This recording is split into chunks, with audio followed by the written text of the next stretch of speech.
रात गहरी थी। कमरे में एक धीमी थरथराती रोशनी जल रही थी। रिया गहरी नींद में थी और खिड़की से आती चांदनी उसकी पलकों पर हल्की छाया छोड़ रही थी। हर तरफ सन्नाटा पसरा था, पर अचानक कमरे में एक अजीब सा कंपन उठा। पर्दे बिना किसी हवा के हिलने लगे। कमरे के कोनों में एक काली धुंध घुलने लगी। कहीं दूर से किसी ने धीरे से उसका नाम पुकारा। रिया। उसने करवट बदली, मगर उसकी नींद टूटी नहीं। धीरे धीरे उस धुंध के बीच से एक आकृति उभरी। एक लंबा, बेहद आकर्षक मगर खौफनाक पुरुष।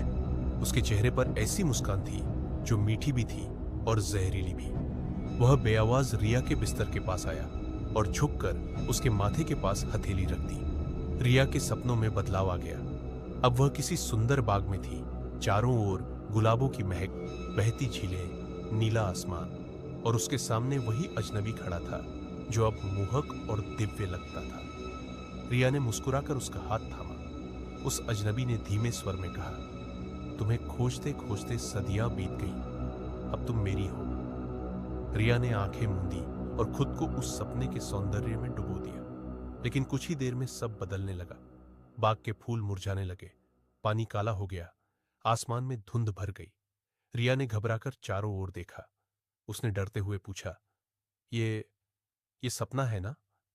अजनबी की आंखों में अब नरमी नहीं थी। उसकी आवाज बर्फ जैसी ठंडी हो गई थी। हर सपना एक सौदा होता है, उसने कहा, और कीमत तुम्हारी आत्मा है। रिया भागना चाहती थी, मगर उसके पैर जैसे जमीन से चिपक गए थे। उसकी सांसें भारी होने लगी। उसके भीतर से कुछ खींचने लगा था। उसकी ऊर्जा, उसकी आत्मा। कमरे में उसकी सांसें धीमी होती जा रही थी।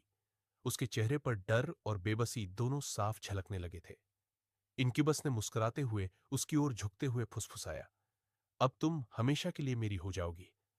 पर तभी कहीं भीतर से एक और आवाज गूंजी, धीमी मगर मजबूत, जागो रिया, अपनी शक्ति को याद करो। रिया के सपने में अचानक एक उजाला फूटा। उसने अपनी आंखें खोली। उसकी आंखों में अब डर नहीं था, वहां एक चमक थी, एक शक्ति थी। रिया ने तेजी से हाथ बढ़ाया और उस अजनबी की गर्दन पकड़ ली। इनक्यूबस चीख पड़ा। उसके चेहरे पर अविश्वास और गुस्से का मेल था। रिया ने उसकी ऊर्जा खींचनी शुरू कर दी, वही ऊर्जा जो उसने रिया से चुराई थी। इनक्यूबस तड़पता रहा। उसकी आकृति टूटने लगी और फिर धुएं में बदलकर गायब हो गया। कमरा फिर से शांत हो गया था। चांदनी फिर से कमरे में नाच रही थी। रिया ने गहरी सांस ली।